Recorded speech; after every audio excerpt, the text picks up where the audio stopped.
বৈধ এই বাংলাদেশিদের বৈধ হওয়া তো দূরের কথা, দ্রুত তাদের দেশে ফিরে আসা নিয়েও আছে অনিশ্চয়তা। ঝুমুর বাড়ির প্রতিবেদন। এই বিজ্ঞাপনটিতে বলা হয়েছে 2,20,000 টাকার স্টুডেন্ট ভিসায় যাওয়া যাবে মালয়েশিয়া, আর তার জন্য দরকার মাত্র 5ম শ্রেণী pass. Friends student and consultation নামের এই প্রতিষ্ঠান মাত্র 3 মাসে মালয়েশিয়া পাঠানোর লোভনীয় অফার দিচ্ছে।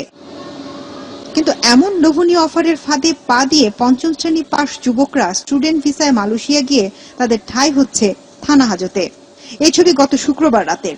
কুয়ালালামপুরের বুকিত বিনতাং থেকে গ্রেফতার হওয়া এই বাংলাদেশিরা এখন পুলিশের হেফাজতে।